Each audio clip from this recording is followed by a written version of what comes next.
नमस्कार दोस्तों, एक बार फिर से आपका स्वागत है सच तक पॉडकास्ट में। मैं कृष्णा हाजिर हूँ फिर से देश दुनिया के किस्से और कहानियाँ लेकर। आज हम बात करेंगे भारतीय सेना द्वारा लद्दाख के सियाचिन ग्लेशियर में चलाए गए ऑपरेशन मेघदूत की। दोस्तों, दरअसल बात है सन 1984 की। भारतीय खुफिया एजेंसी रॉ को यह जानकारी हासिल हुई कि पाकिस्तान अपने अभियान ऑपरेशन अबाबील के तहत सियाचिन के सल्तोरो रेंज को हथियाने की योजना बना रहा है। यह खबर मिलते ही भारतीय सेना ने इस दुर्गम इलाके में तुरंत अपना ऑपरेशन मेघदूत की योजना बना डाली। 13 अप्रैल 1984 के दिन लद्दाख में सियाचिन ग्लेशियर पर कब्जे के लिए सशस्त्र बलों का ऑपरेशन मेघदूत शुरू कर दिया गया। दरअसल 1984 से पहले सियाचिन में यह स्थिति नहीं थी। वहां पर किसी भी देश की कोई फौज नहीं थी। भारत और पाकिस्तान की आज़ादी के बाद 1949 के कराची समझौता तथा 1972 के शिमला समझौता में दोनों देशों के बीच यह समझदारी हुई थी कि लद्दाख के सियाचिन में पॉइंट NJ 9842 के आगे दुर्गम इलाके में कोई भी देश नियंत्रण की कोशिश नहीं करेगा, क्योंकि यह एक बेजान पहाड़ी और बर्फीला क्षेत्र है तथा यहाँ इंसानों के रहने के लिए सही जगह नहीं है। इसलिए इसका कोई महत्व नहीं था।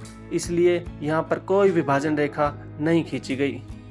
तब तक उत्तर में चीन की सीमा की तरफ पॉइंट NJ 9842 तक ही भारत और पाकिस्तान की सीमा रेखा खिंची हुई थी, ना कि इससे आगे खिंची हुई थी।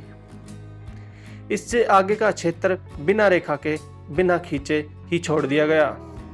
भारत की रणनीति में यहाँ युद्ध करना कभी भी नहीं था, लेकिन पाकिस्तान की नीयत खराब होते देर नहीं लगी। 80 के दशक की शुरुआत में जिया उल हक के फौजी शासन के दौरान पाकिस्तान ने सियाचिन का रणनीतिक एवं सामरिक महत्व समझा और इस पर कब्जा जमाने के लिए देश विदेश के पर्वतारोही दलों को भेजना शुरू कर दिया। पाकिस्तान की नज़र 33,000 वर्ग किलोमीटर में फैले इस इलाके पर थी।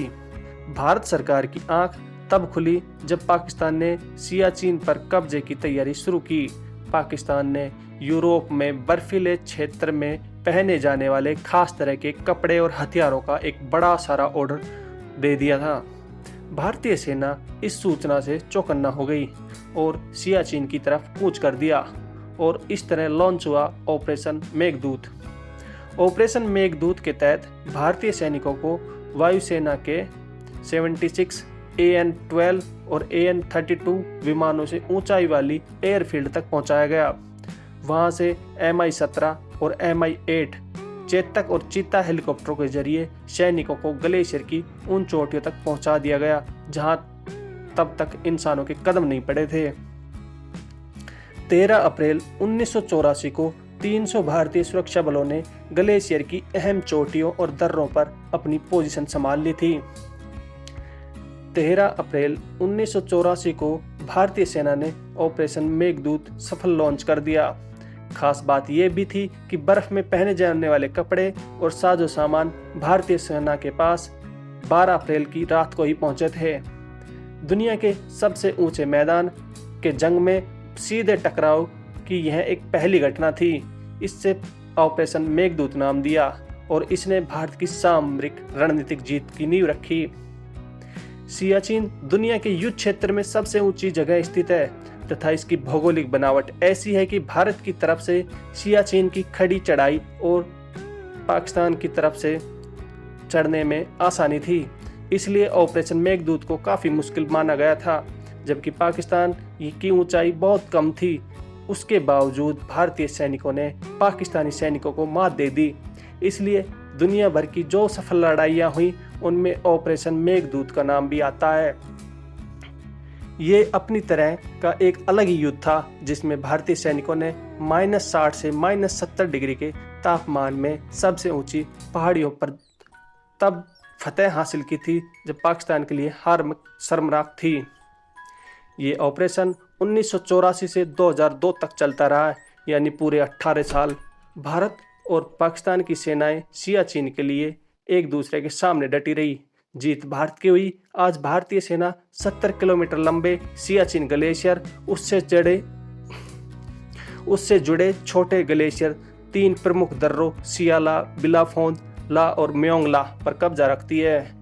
इस अभियान में भारत के करीब 1000 जवान शहीद हो गए थे। हर रोज सरकार सियाचिन की हिफाजत पर करोड़ों रुपए खर्च कर रही है। सियाचिन की एक तरफ पाकिस्तान की सीमा तो दूसरी तरफ चीन की सीमा अक्साई चीन है, जो इस इलाके को छूती है। ऐसे में अगर पाकिस्तानी सेना ने सियाचिन पर कब्जा कर लिया होता तो पाकिस्तान और चीन की सीमा मिल जाती। चीन और पाकिस्तान का ये गठजोड़ भारत के लिए कभी भी घातक साबित हो सकता था। सबसे अहम यह है कि इतनी ऊंचाई से दोनों देशों की गतिविधियों पर नजर रखना भी आसान होता है। इस तरह भारतीय सेना ने अपने साहस और पराक्रम की बदौलत पाकिस्तान को सियाचिन ग्लेशियर से नीचे उतार दिया तथा सियाचिन पर कब्जा कर लिया।